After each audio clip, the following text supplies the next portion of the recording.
everybody. All right, we should have sound and we should be up. And just checking that we're live right now. And I hope we are. Look, yep, looks like we are live as we speak, which is fantastic. I'm happy to be here with everybody. This is the old man himself talking about the digital world. And every Saturday, 3 p.m., I'm coming out with you talking about the things I love in sci-fi, the things I love in entertainment, video games, Warhammer, Farscape, a whole bunch of stuff. And hopefully I think you guys will enjoy it and have a good time with it as well. Just want to make sure the chat's up here. There we go. And here we go.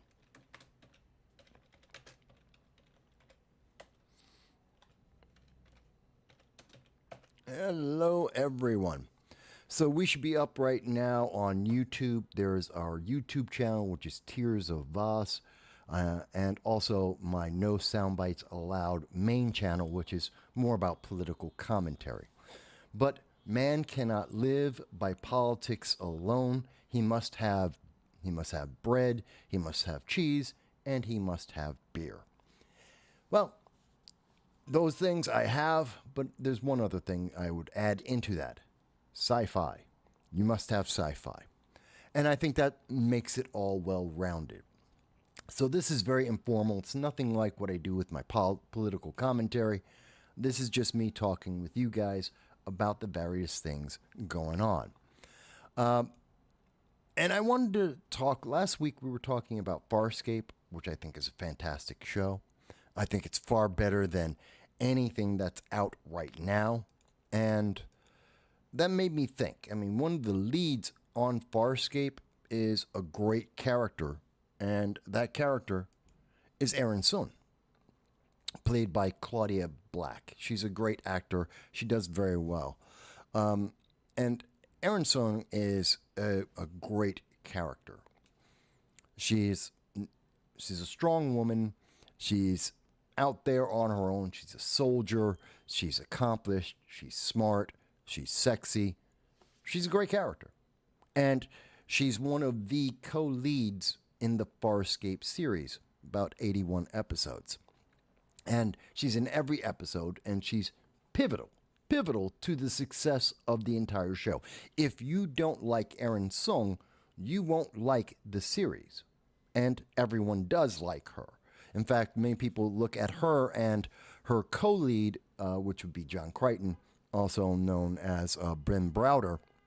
And when people see him, they often think they're actually a married couple. People think they're married to each other in real life. Their relationship is that real and that realistic in the way that they talk with each other, the way they interact with each other. And again, this is something we don't see in most of the stuff that's out there right now. I mean, when you think about Amazon's Rings of Power, you've got Galadriel, and not Galadriel, because she's nothing like the character in the books or in Peter Jackson's Lord of the Rings. Galadriel she's married. Where's her husband? No one's seen him. She doesn't talk about him. She's had, maybe one line in the entire, so far, 1.5 seasons. She's mentioned her husband, once? That's it. It's ridiculous. And, of course, you've got the Acolyte. There are no men there, no husbands. There's no male figures really connected to any of the females. And that's a theme that we see consistently in Disney Marvel, in Disney Star Wars. And we see that in other media as well. Men just don't really exist anymore. And that made me wonder. We've got all these girl bosses running around. People like Rey Palpatine. We've got characters like Osha from the Acolyte. We've got characters like, like I said, Galadriel. They're girl bosses. Fantastic. Echo in the Echo TV show. Another girl boss. Fantastic. No one likes these characters. No one likes them. But yet we keep being told that you have to have inclusion. That, something is wrong in sci-fi. Something is wrong in entertainment if we don't have someone who looks just like you in every single movie. Think about what we're seeing right now in what's the Star Wars Outlaws. We have the ugliest female they could put together, not looking nothing like the main model, absolutely ugly looking character, and she's supposed to be the representation of women. This is a character that women are supposed to see themselves in and want to emulate. Looks like a guy. I mean, seriously, looks like a guy. You would think it's a trans character. It's not, but that's what they portrayed out there, and women don't like the character. In fact, nobody likes the character. Besides the fact that the game is bugged to hell, no one likes that character. We saw it with Concord and Dustborn. Nobody likes those characters. No one is seeing themselves in these characters, in these stories. Now, they do see girl bosses all over the place. We've got plenty of them, but we don't have anyone that anyone likes, and anyone that there's no character that we want to emulate or reflects real world life. And I don't believe that you have to see yourself in every single damn character so that you can appreciate that character. Lord of the Rings has been translated into 60 different languages. It's around the entire world, millions of books. It's so popular that we had everything in science fantasy spun off of Lord of the Rings. It's had multiple movies. Before Peter Jackson, there was about 4 different attempts to make a movie, and they just couldn't get it right. Whether they did it animated or in real life, they couldn't pull it off until Peter Jackson did it. And that's also spun off into, now we have the Amazon series. It's because it was popular. And it didn't matter that there weren't a bunch of black men or gay people or trans people or Asians or anything. That wasn't necessary. It's just good characters. And I had to think about this. So I'm thinking about it all. I'm going, well, we see all these examples in medium after medium after medium, except for anime. Anime really has been untouched. Anime has been consistent, that they've always had, well, pretty much always had girl bosses, but they really weren't girl bosses. They were just powerful female characters. Women that were assertive, very often super strong, beyond human limits of strength in terms of actual physical strength, but yet looked incredibly feminine. Women that were in charge of nations and planets and universes, but looked incredibly feminine. Women that had boyfriends, that were the traditional female in everything except for, in that anime world, certain attributes, whether they be magical or scientific. They were feminine. And that kind of throws back, because often what we see in Japan's culture is a retro U.S. culture. They go back to the 50s. There's a big trend of that. They go back to the 70s, a big trend of that. So they're trailing the U.S. in a lot of ways in terms of their entertainment. So they're giving us a picture of what they thought was the best of our past, not our present. And our video games are our present, if not the future, always moving further left. And I'm trying not to make it political, but I'm trying to understand that where this girl boss came from and where we were back in time. And I think it's important that we understand the nature of what it is we're talking about. Hang on, I'm also typing up some stuff here. So I think it's important we understand what is the girl boss, that trope, and what's a good female lead. Because I don't think they're the same thing. And I think that difference is a big deal. I think it makes a huge difference. Bear with me, I'm doing some typing in the background here, trying to make sure this is all up so everyone can see it. So bear with me. 2 seconds. And by the way, I appreciate everybody who is taking the time to join with me here to check out what we're doing as I expand and explore. And eventually we'll be getting a couple of guests on. We'll be talking about different things. We'll be playing video games. I've already been doing some reviews of If Sun Sets. Pissed off. Got into a fight with YouTube over If Sun Sets, which I think is a pretty good video game. A survival world video game. We'll probably be talking about the Twisted Metal second season. I did a review of the first season back in August of 2023. We recently have been playing, I did a video about the Venom 3 trailer. You can see that as well. But I think the first thing we have to look at is, what the hell's a girl boss? And then we can go back in time and see, well, did they exist in the 70s, 80s, 90s? Over the last 50 some odd years, almost 60 years, have we always had a girl boss and we just didn't know it? Or maybe we can make better characters that women will be attracted to and be interested in being, men will be able to respond positively to, and we can have more characters, not just the female characters, but all characters that wind up being in there, being people that we actually want to see on the screen, that we want to be involved in our stories, that are going to be better, not worse. I mean, I think that's the goal. And that's how we improve our entertainment, by being actually entertained, by actually having characters we want to see on that screen. And it makes money for the movie theaters and the movie studios, and everyone will be happy, as opposed to what we have now, which is everyone's miserable. And perhaps the only people who like that are the progressives and the studio heads, who are more concerned about the politics and the posturing than actually being entertained. I want to be entertained. I want more entertainment. I think that's important. I think it's critical. So let me take a quick look. What is a girl boss? Well, the term is a woman who is successful and ambitious, especially in enterprise. Well, I don't think that's really the way that most people are talking about the girl boss. They're not talking about somebody who owns a business. That's really not what people are talking about.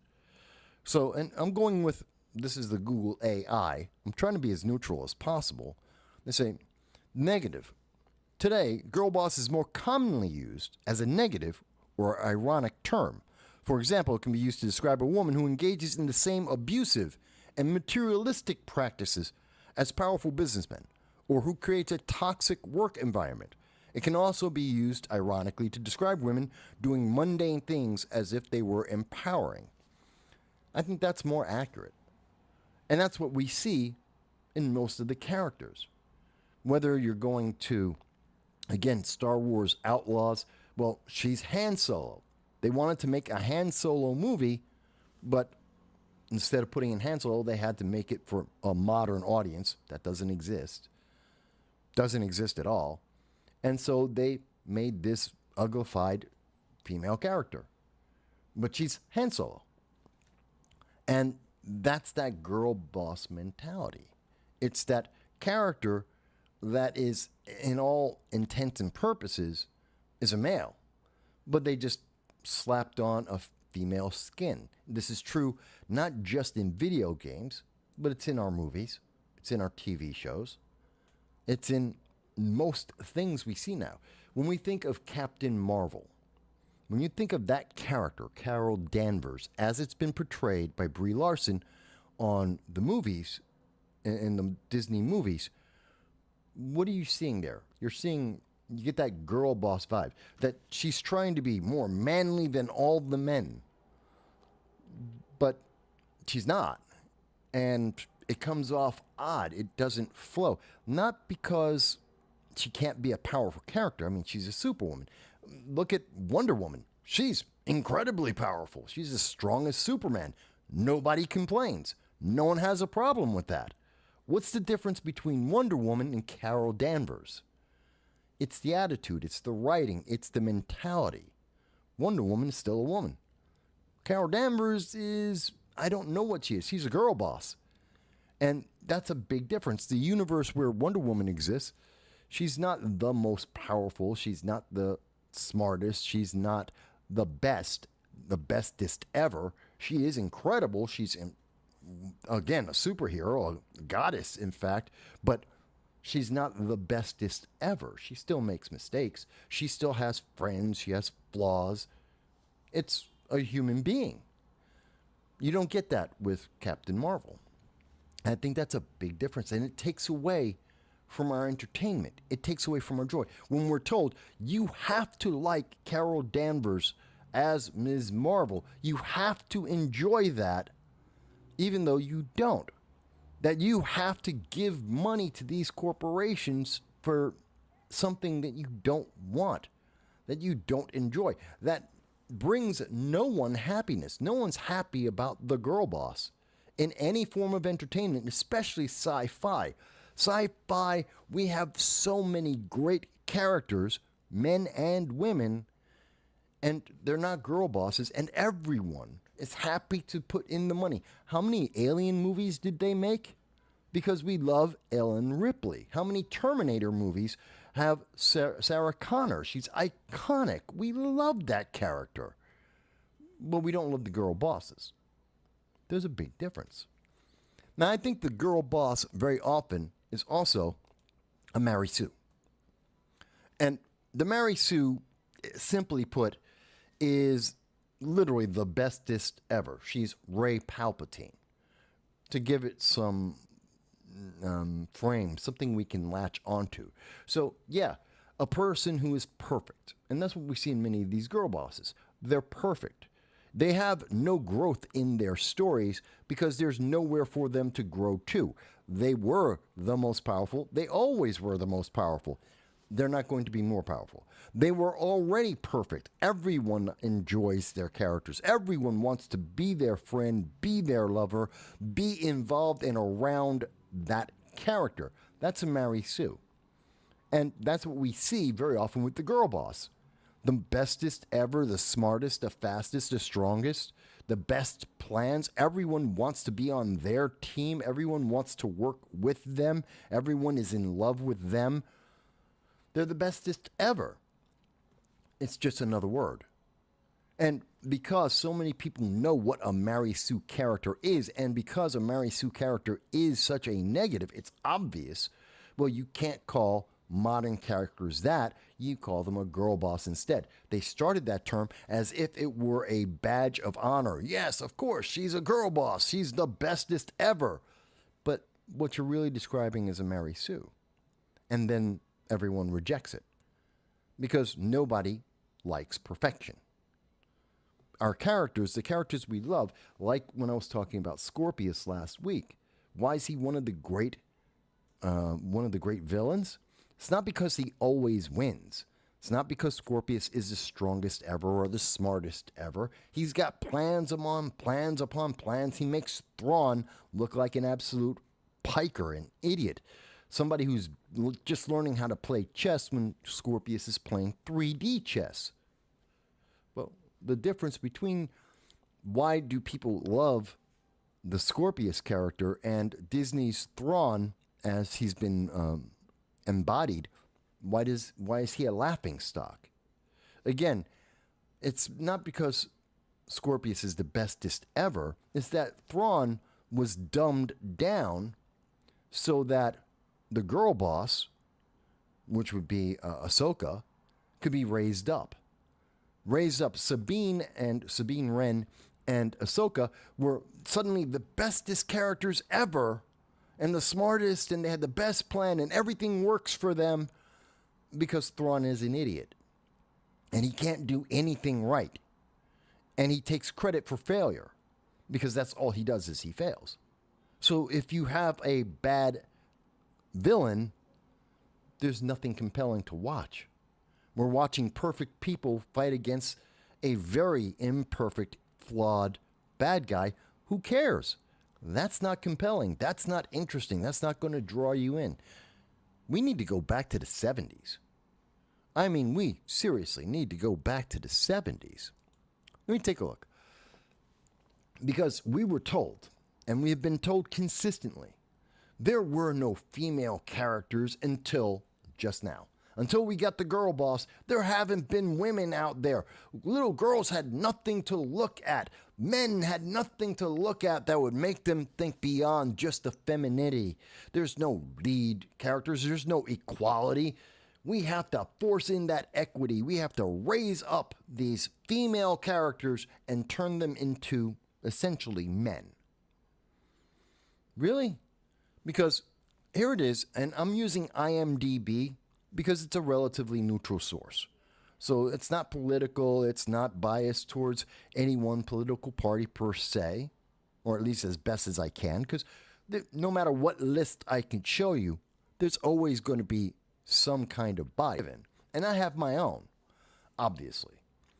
But what do we see? The top shows of the 1970s. I'm looking at decades here. Charlie's Angels, Wonder Woman, The Bionic Woman, Police Woman. Let's see, what are some of the other top ones out there? MASH obviously had Hot Lips, one of the key characters in that ensemble. Lou Grant had a couple of key female actresses in that. Battlestar Galactica, well, not that version, but there were some women in there, but not significant. Let me see. Buck Rogers had a co-female lead. I remember that. Logan's Run, co-female lead. Sonny and Cher, The Comedy Hour, the top 25. Yeah, Cher. How did she get to be so famous, so stupendous? How did she get her break? Because her husband, Sonny, she was on a comedy show with him. And he was the goofball of the two. Cher may have been a little goofy, but Sonny was the joke. And she was the straight woman. She was the one who was smarter and better. And he was the joke. There's a great image for women, and everyone enjoyed the laugh. Muppet Show had, of course, Miss Piggy. Everyone remembers Miss Piggy. So, in so many different ways, there's the TV show Alice, dealing with her. This is from a movie. The movie Alice Doesn't Live Here Anymore, and they turned that into a TV show. You've got the Jeffersons, Louise, who is the co-lead in that, and again is the straight woman to George Jefferson, who is the goofball, and he's the joke, and she's the strength, but yet they respected each other, and they had love for each other, and they did different things. Let's see, what else? Good Times. The mother was the lead character there. Notice when we're going through this, we're also finding shows with Hispanic leads like Chips. We have black shows like Good Times and The Jeffersons. We've got mixed characters. Barney Miller had a Polish guy, a black guy, an old guy. We're seeing many different types of people, many different types of show. Mind you, there's not a lot of sci-fi. There is Logan's Run. I saw the series. I remember it from the 70s. I was alive then. Not that great. But it was based on the movie, which was really good. It was a very good movie. And they tried to make it into a TV series. Didn't really work. You can't run that concept every week of people trying to escape. It's basically they're doing the movie in a longer format. It doesn't quite work. But you had Land of the Lost. A family gets lost, and they go back in time to back when the dinosaurs were still alive, and there's lizard men that are alive. And how do they deal with that? That's more like a kid's Saturday morning show, but it was incredibly popular. I remember watching it all the time. And of course, going back, you had the top shows. Charlie's Angels, 3 women private investigators. They could fight. They were smart. They could think their way through problems. Wonder Woman, again, a goddess, a superhero, Sure, the show was a little campy, but then again, it's not like they had technology like we have today. There was no such thing as CGI. But yet, she was a female lead in her own titled show, and she beat men on a regular basis, and people loved it. People wanted to see it. Gee, I wonder, is it because none of these characters I'm mentioning, they're not girl bosses? Not one of them are girl bosses. Not one of them are Mary Sue's. They all have flaws. They weren't perfect. They were all feminine. They knew they were women. Whether or not they were gay, we don't know, because almost every single show didn't talk about that, didn't care. It wasn't important. It wasn't critical. In sci-fi, Wonder Woman, yes, Wonder Woman had a boyfriend. Fair enough, I'll give you that. And the Bionic Woman kinda, sort of had a boyfriend in the $6 Million Man, but she had her own show with her own life, doing her own things. And her powers were not the same as his. She wasn't a duplicate of him. She had different powers that emphasized her aspects, and people could really enjoy that. I think that's something we don't have anymore. That you can just enjoy a character because they're well written, because they're just another person. Or at least another person in those realms. How about in the 1980s? Again, best TV shows, IMDb. Simpsons is a family unit. We don't see those anymore. Where you have a mom and a dad and you have kids. And while they may be somewhat dysfunctional, it's a loving family. They're not getting divorced. They're not on their second or third marriage. The kids aren't from 5 different baby daddies. It's a family. Seinfeld. Well, you had Elaine, one of the key characters of that show, but it's a show about nothing. Some people like it, some people don't. I wasn't a big fan of that. Let's see. Star Trek. Several female leads in there. Were they the most powerful characters? No. But they were recurring characters and they were their own characters, and a lot of people are fans of them.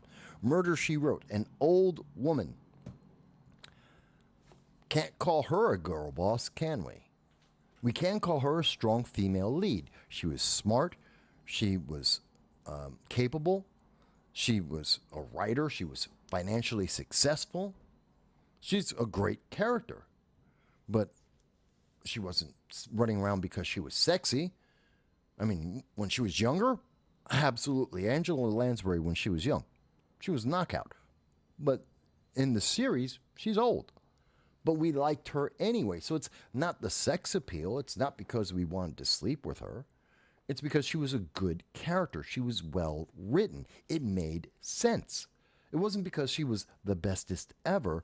It wasn't because she was the most powerful and everyone was dumbed down around her.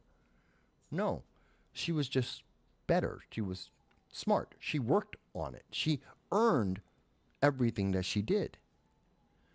Now, of course, there's always Baywatch, and people like to point to that and go, oh my God, Baywatch. Well, that's just chicks in bikinis. Yeah, that's Benny Hill. There's something for that entertainment. And guess what? There were guys running around in bikinis too, or shorts on Baywatch. Guilty pleasure for a lot of people for the obvious reason. So I'm not counting that. You had the Golden Girls. Huge. Again, older women. It's not about the sex appeal. None of them were girl bosses. They were female leads, strong characters. People enjoyed watching them, men and women, straight and gay, of every kind of ethnicity, and everyone around the world enjoyed that. Why? Good writing. Characters that made sense. The world didn't get dumber because they were on screen. They were as smart as anyone else. They had their flaws. They had their foibles. But they were just well written and well acted. And they were believable in the scenarios that they were in. Married with Children. Going back to the same thing as The Simpsons. Best family in the world? Absolutely not. The Bundys are a horrible family. but they love each other. Al wasn't trying to get divorced. He may have his problems, but he loved his wife. And he came home and he took care of his family. Didn't like his kids. They were disappointments. Loved them anyway. It's a family unit. Dysfunctional? Absolutely. We can laugh at them and go, their family was so much worse than ours. But we loved them because they loved each other. Do you notice there's certain themes we keep repeating as we're looking through the time frame? If we're looking at the 70s and the 80s, it's not about the age. It's not about the sexuality. It's not even about the whether they're single or in a family. When we're seeing women and any of these characters, what we're seeing consistently over and over again, regardless of color or any other factor, they're well written. In the universe they're in, whether that's in outer space or whether it's on Earth, whether it's in the past or in the future, they make sense. They fit into the world they are in, and some of them are better than many people, but they're not the best. Some of them are dumber than others, but they're not the worst. They're just people. People who do things and it makes sense because it fits their character. It fits the world they're in. Now, there wasn't a whole lot of very successful 1980s sci-fi. I mean, you had the Beetlejuice, but that's a cartoon. And not the best cartoon at all, based on the movie. Okay. I'm trying to just scroll on through. I know there was a couple of others. By the way, In the Heat of the Night, very well done series, based on a really great movie with Carol O'Connor. Really did well. 21 Jump Street had some decent characters in there. You had Saved by the Bell, Family Ties. Notice the 80s were about families. A lot of families. A lot of successful families. Family Matters, based off of the Die Hard series. A black family. And of course, Urkel, which suddenly became the thing. I don't know why. But because I hated Urkel. I don't know. Other people may love Urkel. I hate Urkel. I hated that character. I've talked to Jaleel White. I've done an interview of Jaleel White, actually. But that was years and years ago. But I did an interview with Jaleel White. Nothing like his Urkel character, which is fantastic. I hate that character of Urkel. But the Family Matters, again, a family unit. They love each other. They're not the best in the universe. They're not the smartest. They're not the dumbest. They've got their issues, but they love each other. And we can love them because they love each other as we laugh at the things that they go through. The Cosby Show, another great show. A successful black family, more successful than in, Family Matters. You know, these are more educated, more elite, if you want to call them that, or more professional family, doing well, covering a lot of different aspects. And again, oh, but they're black. Who cares? Did anyone care? No. No one cared. It was the 1980s, 20 years after the Civil Rights Movement. And no one cared that the mother, Felicia Rashad, was a lawyer and she made a lot of money. She was actually very successful. She was I think in this show, she was the breadwinner and incredibly successful. No one cared. No one was screaming about, oh my God, she makes so much money. No one cared. No one cared that she's very hyper intelligent and more intelligent than most people that would wind up on the show. No one cared that she was often the straight woman to Bill Cosby's joke, that of the family, she was the stronger one in the family. No one cared. No one cared that she was the center of the family. No one cared. Why? She was well written. We had respect for her. And in the universe of that TV show, very similar to the real world, she was respected and intelligent and intelligently written. She wasn't a girl boss. She wasn't trying to be the bestest ever and stepping on everyone else around her. She didn't dislike or denigrate her family or her husband. Do you notice there's a theme that we keep getting with these characters as we look in show after show after show, regardless of the color of the skin of the people, looking at regardless of the ages of the people, there are certain things that we're getting over and over again that do not exist today. And we need more of. We need to go backwards in time. I'm saying it again. We need to go back to the 70s, the 80s, the 90s. We had it right. It made more sense. You want to talk about good characters, we have to go backwards in time, not forwards.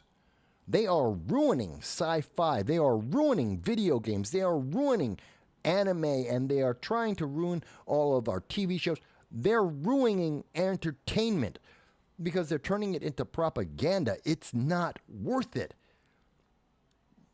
No one is watching The Acolyte. No one's watching Echo. No one's watching Rings of Power. No one's watching Madam Web. No one wants to see that crap. The Marvels, no one wants to see that because they're unengaging. And for all of the posturing they have and the berating, we get berated. The commercials, the TV shows, the articles, they're not there to lift us up or to engage us, to make us more interested in these characters. They're there to berate us. How dare you not watch this show? How dare you not go to the movie theater and give this studio your money to watch something that you don't like, that you don't enjoy? What do you mean you're not going out and playing this broken video game with this character that is unappealing in both the logic, the writing, even the gameplay mechanics? It's unengaging. How dare you not give money to that? I'm sorry. I don't want that. That's the girl boss. And the girl boss is a failure. It's not engaging. Wait a minute. So I've gone through a pretty decent amount. I mean, okay, Quantum Leap, again, sci-fi, but no female lead there. There wasn't a whole lot. I mean, Knight Rider, if you count the car, no, Kit was actually a male, now that I think about it. Designing Women, 4 women also, a little bit older, not as old as the Golden Girls, same concept, fine. Beauty and the Beast was a TV series, 55 episodes. I didn't watch that. I don't like Beauty and the Beast. It's more the romance, and I'm not into romance. But it was there. It was a series. Did well. But there's really no sci-fi. Well, there was the V series, which did have a female co-lead. So again, good characters there, and Different World, which I thought was a great series. Loved that. Teenagers, men, young women. I've met Kadeem Hardison in person. A great guy. Had a great conversation with him. Was hanging out with him as we were at a movie set. We were working on, we were working on something together. But great cast, great actors, did a great job. Enjoyable people.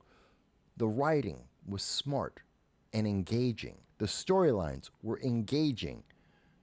It was worth it. And even though Lisa Bonet was a bit of a prima donna on the show, and therefore her character was the girl boss, for the success of the series of A Different World, for it to continue, it was on for almost, 7 years, I think it was on. And what they did is after the first year, they got rid of Lisa Bonet. They got rid of the girl boss. They got rid of the Mary Sue. And then they just focused on the rest of the real characters, and the show did fantastic. But the 80s were not the best for sci-fi for young women. Fantastic. But in the 90s, science fiction, science fantasy, women were right up in front. Buffy the Vampire Slayer, number 1. Number 1 in the 90s. And that's a character and a series beloved. Everyone watched that at least a little bit. I even watched a little bit. Not really interested. I liked the movie. Not really interested as a series. The characters didn't get to me. But I know many people who did. Many people who loved this. Loved the format, loved the ensemble cast of men and women, young men and women. Some of them were gay, some of them were straight, didn't really matter, no one cared. But there was a theme there. And even though they were super powered, they weren't girl bosses. They weren't dumbing down everyone else around them to be better. They were just good. They had flaws, they made mistakes, they got things right, and they got things wrong. There were consequences to their actions, and those consequences weren't always the best thing that could possibly ever happen. They were real. They had a reality in that world, in that universe. We don't see that anymore. You don't get that anymore. When She-Hulk does something, all the consequences are, of course, always positive every single time. Every action she takes. Rey Palpatine, when she's pulling components from a strange spaceship that she's never been on before, it's, of course, the best thing she could possibly do. Every action was a positive consequence. And we didn't buy it. No one liked that. The character is not beloved at all. You had the series of Angel, had a female cast, co-leads, Charisma Carpenter and a few others, but that came straight out of Buffy the Vampire Slayer. If Buffy wasn't a good show, you wouldn't have had the spinoff. And she did appear in Angel as well, so that's kind of 1 and 2. Stargate SG-1, a series that I think is immensely overrated. Pure sci-fi, absolutely futuristic. That's great. I liked a lot of the special effects. They had some interesting special effects. They had an interesting storyline from the movie. I thought the movie was so much better than the TV series. But Amanda Tapping, the female co-lead, was lifted up from her character in the movie. Still, a little bit girl boss, and now we start seeing some of the elements of the girl boss. She's elevated up and made to be better, not because she's a better character. She was being artificially pushed up. And as the series continued to go on and on and on and into the 2000s, she started gaining more and more elements of girl boss. She stopped being a female lead, equal and the same very much like most of her other co-leads on the show, the ensemble, and started taking on more of a girl boss character. Fine. Charmed. Great series. Again, science fantasy, bunch of witches, 3 women going through their travails, having their relationships. You know, a couple of the arcs in there I thought were pretty good. Acting was decent, but it was lighthearted and fun, and it made sense for the world it was in. And they weren't the bestest ever, and they had consequences to their actions. And yes, are they attractive? Absolutely. Just like in Buffy the Vampire Slayer. Yes, they're attractive. They're young women. Fantastic. That's easy on the eyes. Is that a bad thing? Why is that a bad thing? Why does every woman lead have to be ugly or fat or both? I don't know. But that's what we get nowadays. They have to be ugly or fat or both, and yet still be the most desired creature in the universe, and they must be the best at every physical activity. Why? That doesn't work. I don't get that. Let's go backwards in time. X-Files. Well, you had Scully. Scully was great. She was attractive. She was smart. She was capable. Again, Mulder was the goofball. She was the straight character. And I don't mean that by sexuality. I mean straight as the straight man. She was more the scientist, the hardline, serious facts. And he's off in his fantasies, his, fringe science. And she was the one with the hard science, the serious facts. She's the serious one. And it's a nice balance between them. And also there was a sexual tension because opposites sometimes do attract. And that's fine as well. But it wasn't overpowering in the show. It wasn't the main thing that the show was about. It was about her being just as intelligent, just as capable, both of them making mistakes, both of them investigating mysteries equally and capably, and most importantly, because it made sense in the world they were in. They were intelligent, capable characters in that world. There were people who knew more than they did, who had more power than they did, who were more capable than they were, and there were people who were less. They were human beings. So let's keep going. I can't speak to Roswell, although I know that was a sci-fi show. I didn't really get to watch that. That was for younger kids than myself in the 90s. Fine. I'm just trying to point out Sliders, co-leads, decent show. Decent show. No one really stood out there.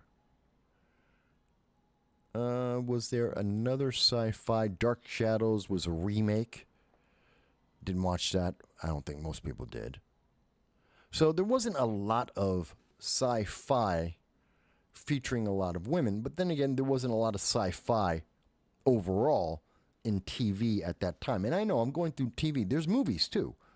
But do we get this feel of where we're seeing what's the difference between that female lead, which is beloved and people follow and people enjoy, and then there's what we see separate of that, where there's the girl boss and the Mary Sue, which are basically the same thing. They're pretty much interchangeable. What we have today versus what we had in the past. And maybe we need to go back to that. Maybe we need to go back to the Lara Croft video game. Yeah, she had big boobs. So what? She was also intelligent. She was rich. She was capable. She was beloved. Now, forgettable. Now she's forgettable. No one cares and no one wants to see her. Then, yes, her early stuff is collectible. Now, not so much. How about this? Let's look at the 2000s, okay? 2000 to 2010. You had The West Wing, which I love that series. Great show. A lot of very intelligent women on the show, as well as intelligent men, working in a government that we wish our government worked like. And even though they were all a bunch of Democrats running around, and pretty damn liberal at that, they at least had passion, they had intelligence, they had good intentions, they were active, and they were working hard.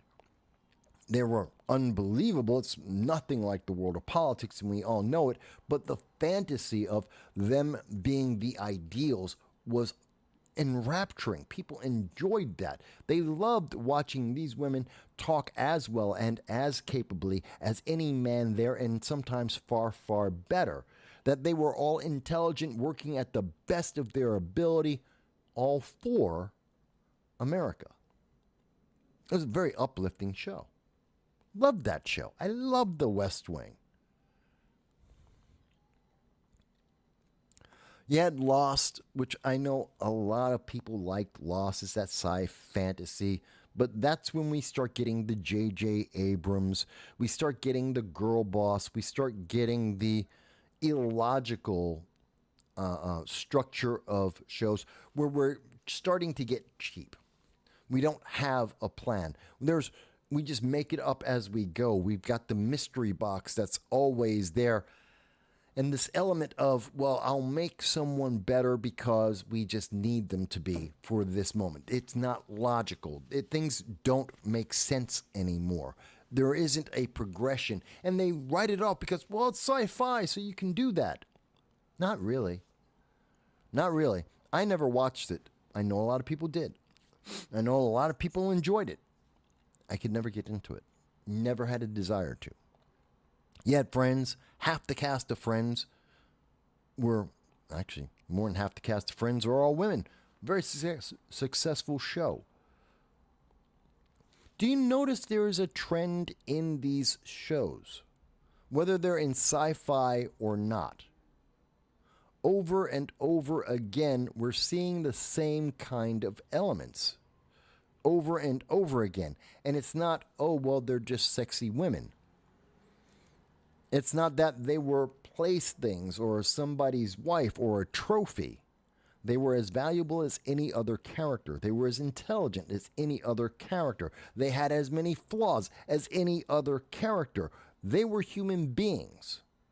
We had humans in the 70s, the 80s, the 90s, even when we were talking about Game of Thrones. We had some fantastic characters. Cersei is an incredible character. She had ambition, she had goals, she was vindictive, she was intelligent, but not as intelligent as she thought. She had schemes and plans and power and ambition for even more power. She was evil, but she could be understandable. She was a mom.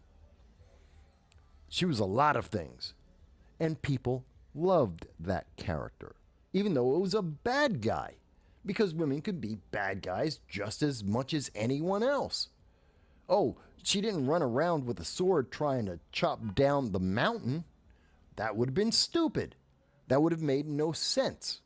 That would have been something that we would see today, but not when this show came out in 2011.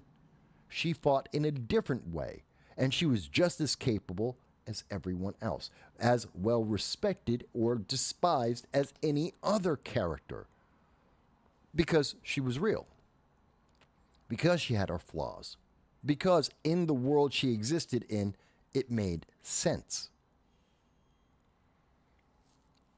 We see that a lot over and over again.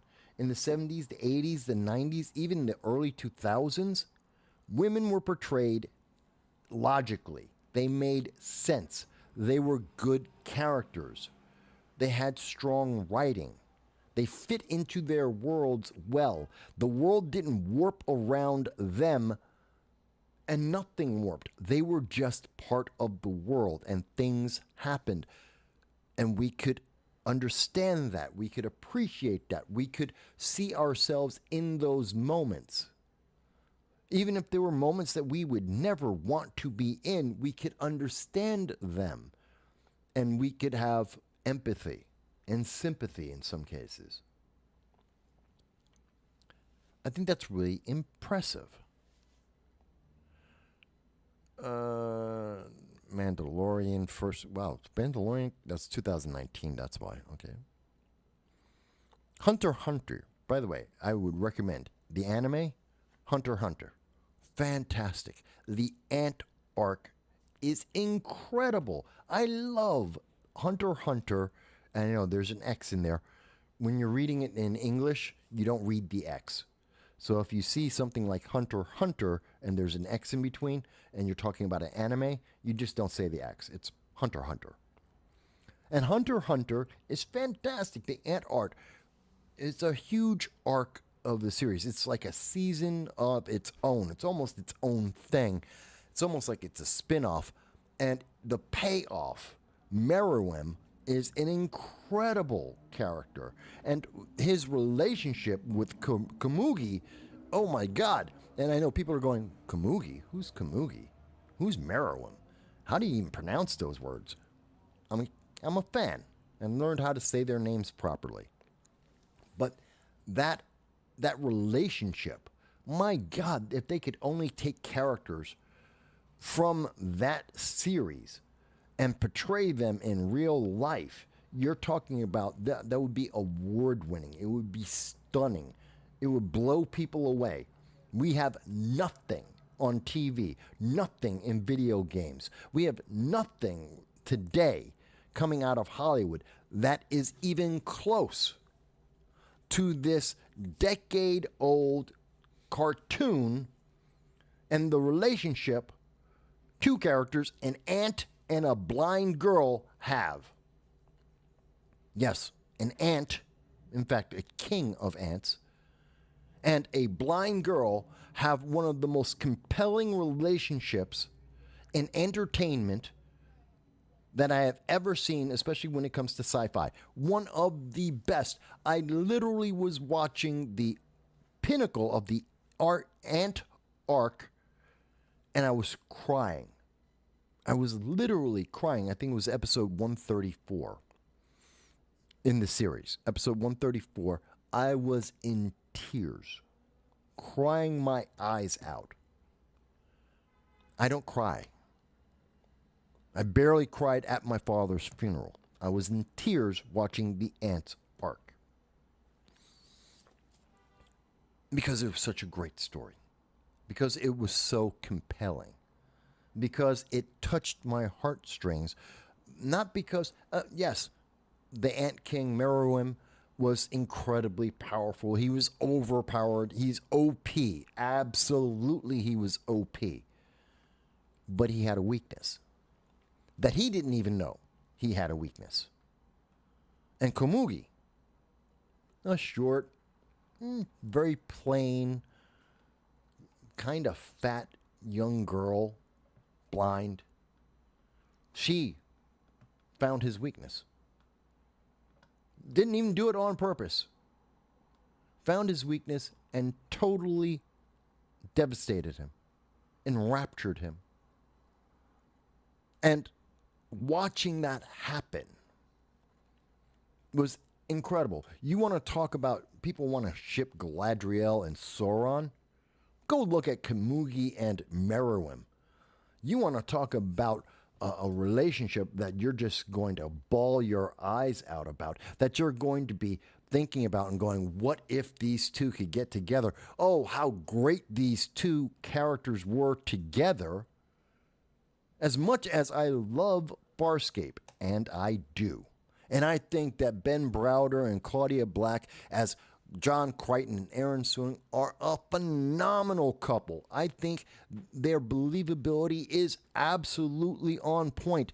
They make those characters come to life, and you believe that they are a couple. You believe that they're a mom and a dad. You believe their relationship, the ups and the downs, the problems that they have. You can buy into all of that.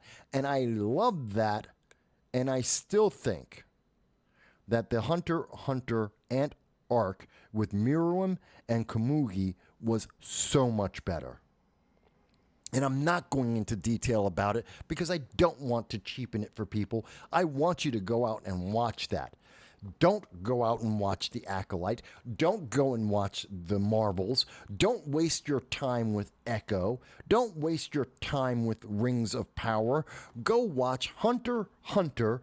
Look at the Ant arc and follow that. You will thank me for it. You will appreciate it. You will enjoy yourself. Something that people don't do anymore. You just don't enjoy entertainment anymore. You don't enjoy sci-fi and sci-fantasy anymore because it's not appealing. It's not supposed to be appealing. It's supposed to be political. You're supposed to obey. You're supposed to comply. You're supposed to give your money dutifully and often because they said, hey, we have the right propaganda. We have a girl boss. You have to give us money. I'm sorry. No, I don't. And I won't. Go and watch Hunter x Hunter the Ant arc. You will thank me for this. You will be happy about that. And it's not that long ago. And yes, you have some of the girls in the TV series The Boys. You've got the early version of some of these characters. Fantastic. Fantastic characters. Believable in their world. Flawed. Very human. Very flawed. You can empathize with them. You can sympathize with some of them. You can appreciate these characters. They're intelligent. They're not stupid. The world doesn't get dumber, at least in the first season. The world doesn't get dumber because they exist or because some of the characters come out there and the girl bosses aren't girl bosses. They're superheroes, super powerful. They're not girl bosses. They're not Mary Sue's. And I think that makes a huge difference.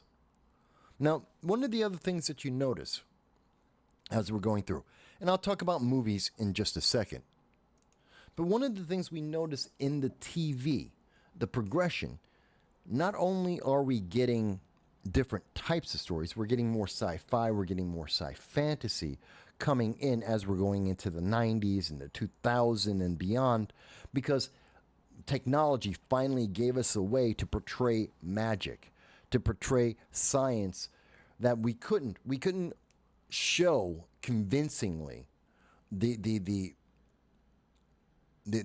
what's the word I'm looking for? The future or futuristic nature of it. We couldn't buy into the fantasy of it, the magical nature of it, because we didn't have the technology. Now we do. So we're getting more of those types of shows. We're seeing sci-fi and sci-fantasy.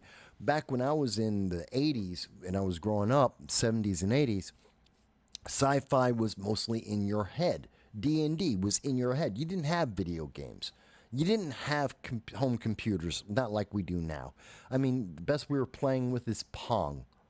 If people don't know what that is, look it up. It's the first video game, Pong. And that's what we had. So everything was imagination. You had to read about it. You had to think about it. You had to talk with your friends about it to see how they imagined the scenario, the characters, their feelings about it. You would have that conversation. It was communal. We could all get together and talk about what does an elf look like? What does a dwarf look like? How do they act? How do we see their interaction? Does it make sense? Let's go play D&D.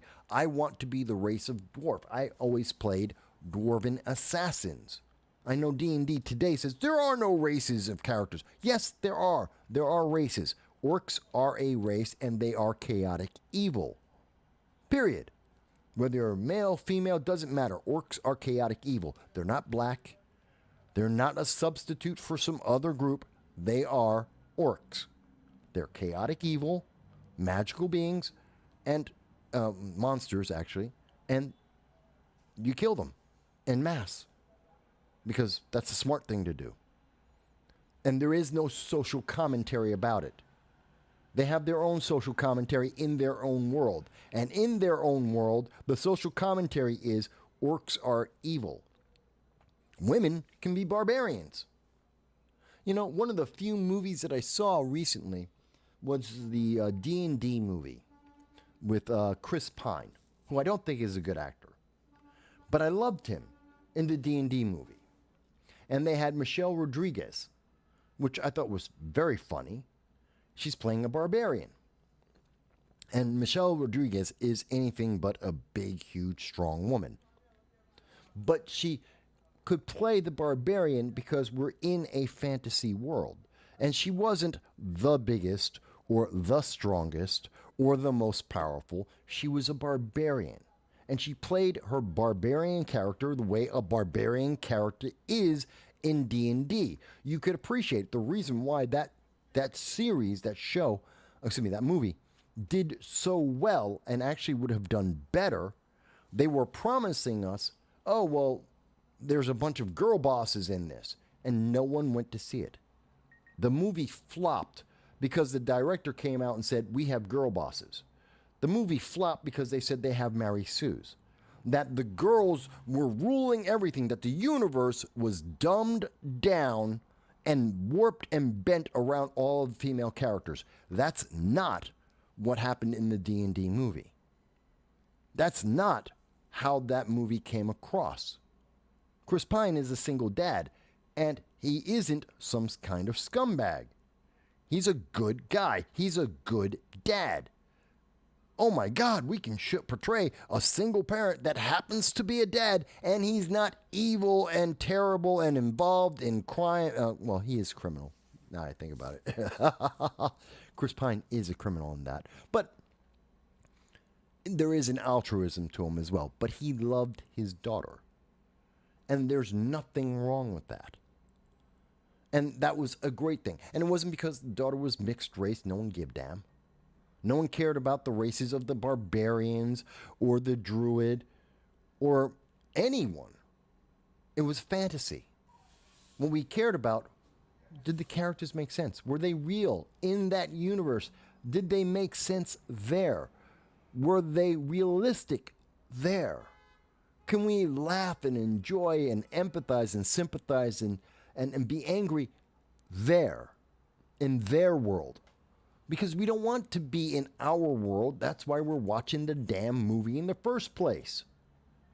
And we don't want the female characters to be a bunch of Hillary Clintons running around, a bunch of Kamala Harrises running around. I'm sorry, that's not attractive to most people. What we want is that ideal. We don't want the girl boss. We don't want the Mary Sue. We want women in our science fiction, in our science fantasy, in our entertainment. People who are flawed. Is that so much to ask for? This is such an appeal. Realistically, I'm trying to reach out to Hollywood. I'm trying to reach out to the video game developers. I'm looking out for the writers out there, the people who make anime. I'm begging you. I want to have more anime, more sci-fi movies and TV shows that I can get into. I want that entertainment. That is what I have always been attracted to. That is something that I have always had in my life. And it's so difficult now because what you're trying to shove down my throat is substandard, rotten crap that nobody wants, that nobody appreciates, that no one wants to be near, that people are running away from as fast as they can. That's why all your studios are failing. That's why your TV series are failing. You're spending hundreds of millions. I once said, and I've said this before, but when I was running for Congress in 2014, I was asked by a news station, one of the news reporters, and they asked me a question. Mike, you don't have a whole lot of money. So do you think you'll do well in this election, running for Congress, federal office? And my answer to him was, it takes 10 times as much money to tell a lie and make people believe it than it does to tell the truth. It takes 10 times as much money as to make people believe something that is incredible than it does to tell the truth, to tell something compelling, something honest. Now, regardless of how I did in the politics, that's a true statement. That's a truism of life. And we see this. Look at how much money they have put in, $750 million into the Lord of the Rings. Into the Rings of Power. Amazon has spent $750 million, nearly $1 billion, to try and convince people that their universe with their girl boss, Guy Ladriel, is compelling and interesting, and that you should have empathy and sympathy, and if you don't, you're the evil bastard. You're the bad guy because you don't appreciate and love and bow down to their girl boss. And yet, even as they are threatening people, cajoling people, trying to silence people online, as they push this through all of the marketing, the entertainment, and trying to shove this down people's throats. I'll show you what I mean. Here it is on IMDb. On IMDb, look at the ad. The Rings of Power. Watch it now. No, I will not.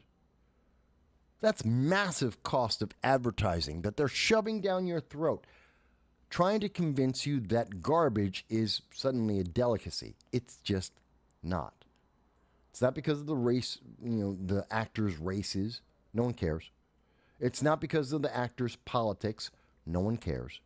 It's not because of the actors' genders. No one cares. No one cares about their sexual preferences either. Oh yeah, there's one or two people who ship these characters. Who cares? There's always people who ship. The shippers always find something to ship. That's their thing. They will always find that. Whether or not it's on TV and whether or not someone's trying to make an entire series spending nearly $1 trillion to put in front of them, they will find something to ship. Don't worry about them. That's a fringe. No, the majority of people don't care. We're not watching Rings of Power to see a girl boss. We're not watching Star Wars to see a girl boss. We're not playing a video game in the universe of Star Wars to get a girl boss. That's not what we want. Nobody wants that. Not the women, not the men, not the trans, not the gay, not the straight. Nobody wants this. Is this getting through to the movie studios? Is it getting through to the writers, the directors, the producers? Do you understand? The more that you waste our time trying to convince us that your sexual preferences, your sexual gender, your ideology politically, the more that you're trying to sell us that in our science fiction and our science fantasy and our entertainment, the less we give a damn.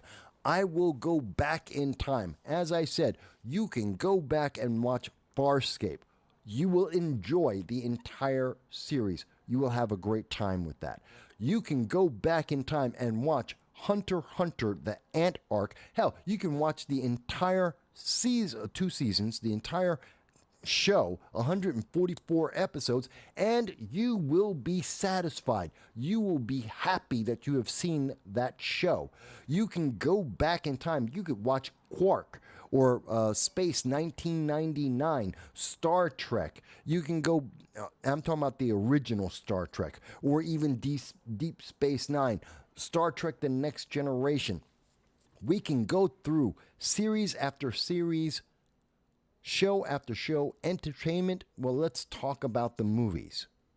Because they keep trying to sell you on this idea, you have no choice. You have to. If you're a woman, if you're a person of color, you have to like the modern media. You have to like the girl boss. You have to like what they're shoving down your throat because it never existed before. That's a lie. Within Our Gates, that's the 1920s. How about for women? Passion of Joan of Arc. It's one of the essential top Times Film Critic Choice 100 best movies of the past 10 decades. 10 decades, 100 years. And wow, Passion of Joan of Arc. Her story, movie about her, how interesting. Besides Orphans of the Storm or Pandora's Box. Well, women are being represented there. Hey, wait a minute. Well, the 1930s, women are represented there too. Not just because they're women and they're just a housewife sitting in a kitchen barefoot and pregnant. No, they have active characters that are involved in their storylines, even in the 1930s. Like Gone with the Wind is probably one of the better known ones of those. In the 1940s, which I would say M, the movie M, just the letter M. It's German. It's a foreign film. Fantastic. Really well done. Not about girl boss, but still, great film. But we've got the Lady Eve. We got Mildred Pierce. Beauty and the Beast. I mean, Bette Davis, there's a reason why she was considered a powerhouse actress. Because she was. And yeah, in the 1940s, you got Let There Be Light, a 1946 film, which I know it was very difficult to see until recently, but black people were there too. And there are other films, and you go into the cowboy genre, you get to see more of the diversity there. Hollywood wasn't great at that in the 20s and 30s, but it became better at it as time progressed. But we had other things. Let's see. The Seven Samurai. That's a foreign film. Japanese. These are all Japanese people. Fantastic. So great that we turned it into The Magnificent Seven. And that got a remake even recently. That we've used that as a catapult for several different types of stories. There's an anime of The Seven, which is based on Samurai 7. Great film in the 1950s. Vertigo, great film. Rio Bravo, good film. In the 1960s, now we start getting things like The Black Girl. We start getting films like Psycho, which I thought was fun. That was a good one. Sadly, she died in that one, but, same idea. You get Night of the Living Dead. Barbara, they're coming to get you, Barbara. Bonnie and Clyde. Bonnie being a key titular character. Bride of Frankenstein. Now we start getting into modern days. And we start getting things like The Empire Strikes Back. Well, we also had in the 1970s, and they should have had it here, Star Wars. Princess Leia, great character. Classic, feminine character. Impressive character. People loved her. And she is an archetype onto herself. That's how much of a standout she was. Great. What about the original Alien film? Also in the 70s, late 70s, but the 70s, with Ellen Ripley. Classic character, stand out, a staple of sci-fi. People love her character. And they don't have to be young girls to look at Ellen Ripley or Princess Leia or Sarah Connor from the Terminator and say, oh, I love that character. I think they're great. Again, none of them are girl bosses. All of them are strong female characters. They have intelligence. They don't have super strength. They're not super smart. They're not bending the world around them to make them better. They make mistakes. There are consequences that cost them. They're just good. They're intelligent in their universe. They fit in their worlds, and we can appreciate them because they're not perfect, because they aren't the bestest ever, because they're not a girl boss, because they respect their peers and the people around them, and some of them they don't like, and that's okay. So you got a lot of great films with women and about women, like Moonstruck, which is a rom-com. Great film. Fun film. Not that serious. You get things like Malcolm X coming out later on. You get Hardboiled coming over from overseas. Another great film. Now, most of the films on this list of the best of the last decade, I don't like. I think the editors here are horrible, and they have a horrible taste in most of the films that they pick. But again, I'm just pointing out that when we get told these things that, when we look at IMDb, the best 50 movies since the 1970s, they want you to believe there were no women in movies. You liars. Alien, #1 film. Ellen Ripley, best rated, top of the list in the last 50 years. What's number 3? Aliens, where Ripley comes back. Second one, where she's a mom in that movie, protecting a child. Feminine. Not perfect, not girl boss, not the bestest ever, and people love this. And they say, well, these characters from the 70s and the 80s, they don't exist. That you have to accept the current version because that's the only one that's ever existed.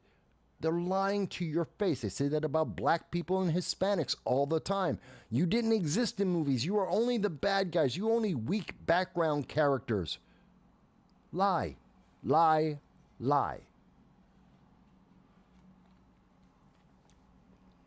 I don't know. So this is me just venting. Been venting for about an hour and 15 minutes. I'm still trying to figure out this channel, what I do every Saturday at 3 p.m. Still trying to work it out. I want you to understand my passions, why I love certain things, why I love science fiction, why I love science fantasy, why I enjoy some of the movies, the anime, the books that I do. The things that make me who I am when I'm not being a political commentator, when I'm just talking with my friends on the phone, we're playing a video game, we're running around outside. Because we're more, each and every one of us are more than just one thing. And perhaps that is the thing to understand about what's different in the 70s, the 80s, the 90s. What's different than what we have today? A girl boss is only one thing. A girl boss. A Mary Sue is only one thing, a Mary Sue. And that's why they're not female leads. They're not strong or weak female leads. They're not female and they're not leads. They're girl boss and they're Mary Sue. They are alien in the most depressing kind of way. They are strange and forbidden and outside the realm of norms, even within the universes that they are in. They are antithetical to entertainment.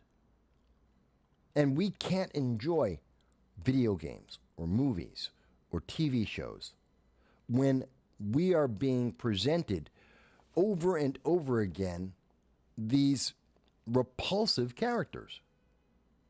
And I don't know what it takes for Hollywood to get that. But I'm trying. I mean, that's what this whole thing's about. It's not organized. It's not laid out. And maybe I explained it badly. Maybe I know I'm gregarious. Maybe I could have said it in 5 minutes instead of an hour and 15. Maybe.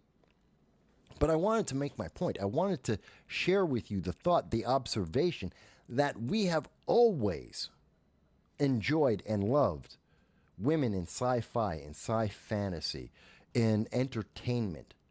We've always loved that. They've never been neglected. Yes, there have been times when they've been better or worse, true enough, but never neglected. Never were they outsiders. No one was gatekeeping them. They were in, and we have many, many beloved characters reflecting that.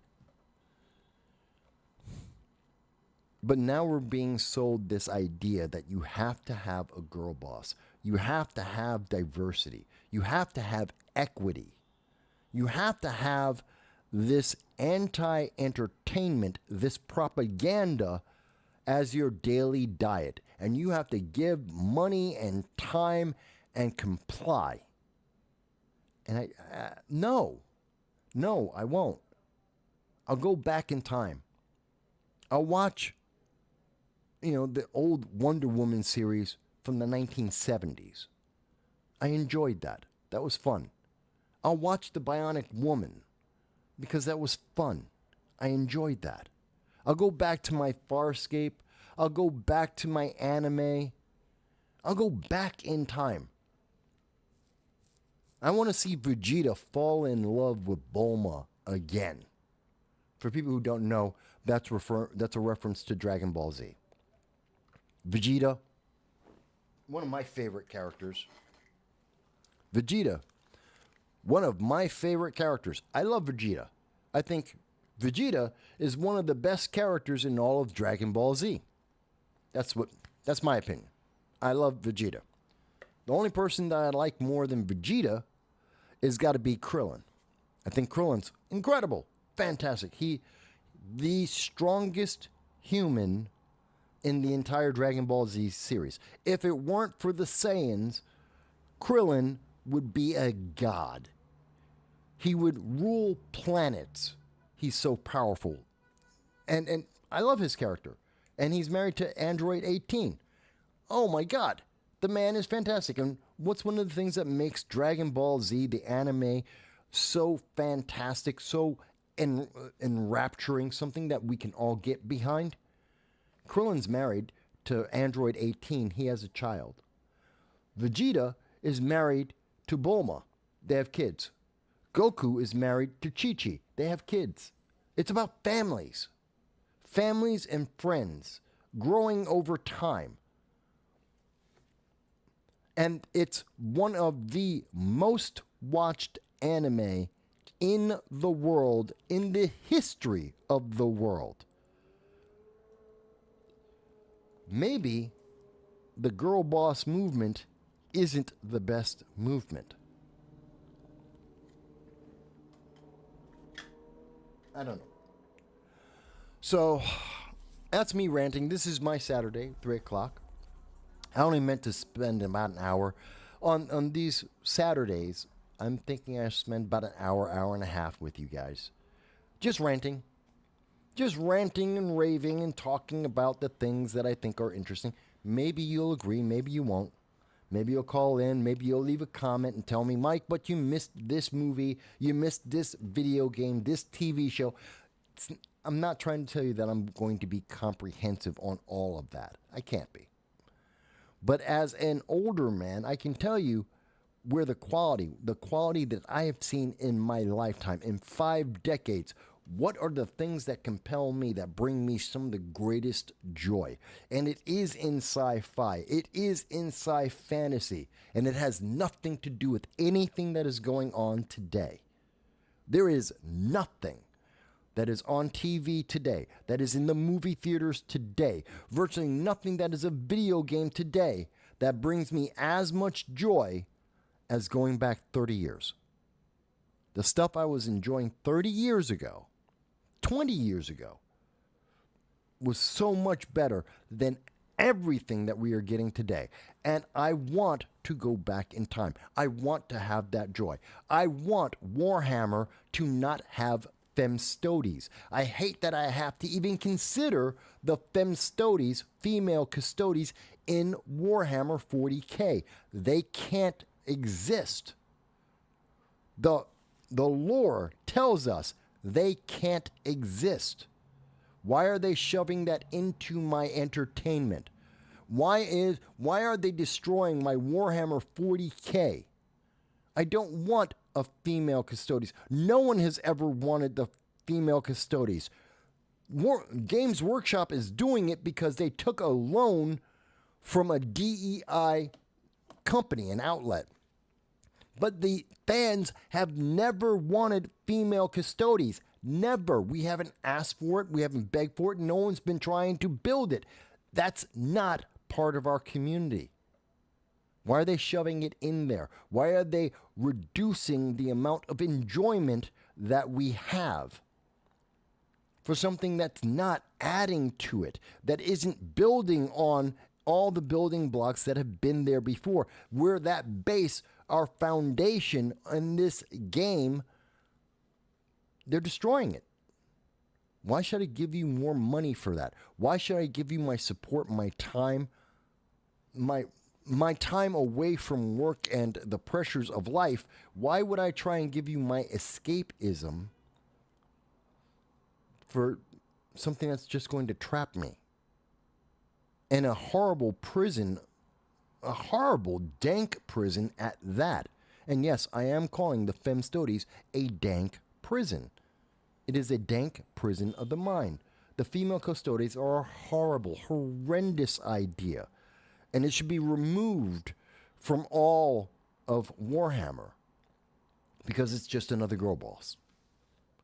It's just another ugly, dumb, world-breaking female character inserted artificially into a universe that should never have them. That's the girl boss. Girl bosses are ugly, they're dumb, they're artificial, they're world-breaking, they're uninteresting, and no one wants them. At least that's my opinion about it. You may think something different. Next week, I think I'm going to try and do something a little bit, well, a lot different than what I have been doing. I talked about Farscape a little bit, who I thought one of the greatest villains is. I'm going to figure out a list, still working on it, on who I think are the greatest villains in science fiction, sci-fantasy and science fiction. I'm trying to work that list out. It's hard. I do miss that James Earl Jones is dead. The voice of Darth Vader is gone. Enigmatic, and he was a great actor, a great man in and of himself, but he was enigmatic as Darth Vader, and we will not have his like again, sadly. But I want to put, and obviously Darth Vader is on that list of greatest villains ever. I'm working on it. I will get that. I figured out how to fix if sun sets so that you can see it. It was a matter of the gamma. I fixed that. I am playing through that game, the prologue. The game's going to be coming out in about 2 weeks in October. I will be buying it most likely, and I'll play through the official version when it comes out. I'm looking at one or two other games in the survival genre that I'm most likely going to be playing through as well.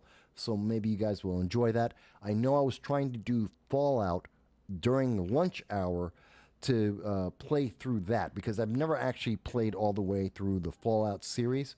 So Fallout 4 is essentially brand new to me. I know some people have asked for it in a poll. I put out a poll and people said they want to see me play that. I'm having a problem with my system running the sound on that. So let me work on that. I have heard you guys. I am paying attention.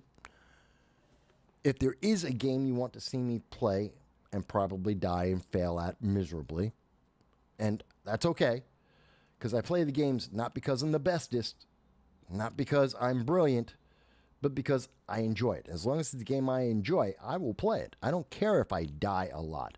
I play because I want to have that fun, that experience, that universe. I want to escape. And if that escape includes that my character dies half a dozen times, that's okay. You should have seen me trying to figure out how to play Project Zomboid.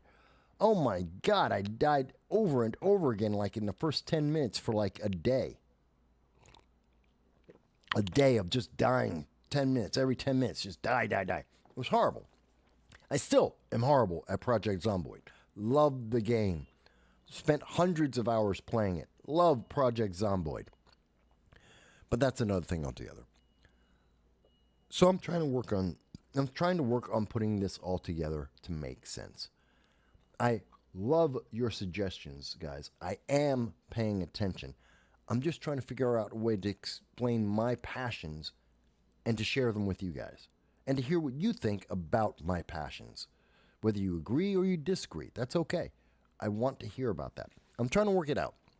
I will figure it out hopefully soon. That all being said, tomorrow, which is Sunday, I will be doing my normal political commentary, the No Sound Bites Allowed live stream, which is at 2:30 p.m. Eastern Standard Time. We have a lot to talk about. There is, not only is there the debate between Kamala Harris and Donald Trump to review, I just reviewed Kamala Harris doing an interview with ABC News. It's the first time she's done an interview by herself. It was only 11 minutes. I mean, my God, talk about lightning fast. But she did an interview with ABC News. And I did do an in-depth analysis. We'll talk about that tomorrow. We'll be talking about what's happening overseas with Iran, with Hamas, the American hostages, especially in the wake of September 11th. What's happening there, what we can expect to see happening with Ukraine and with China, what we can see happening here domestically in the United States, what's really happening with all of the illegal aliens entering into America. Are they eating cats? Are they eating dogs? Are they eating geese? Do we have any evidence if they are? Does it even matter if they are? Is there a bigger problem that is being obscured by that statement? We'll talk a little bit about all of those things. That's tomorrow on No Sound Bites Allowed at 2:30 p.m. Eastern Standard Time. That's on Rumble, that's on YouTube, and a dozen other channels. I hope you join us. I hope you will take time to follow us for the politics there. And next Saturday, 3 o'clock, I'll be doing something completely different, probably with a guest. And we'll figure it all out together. All right? I thank you guys for being able to spend some time with me. I appreciate you. I thank you as I go through this experiment and figure it out. And I appreciate every moment you give to me to be able to do that. Thank you. Thank you so much.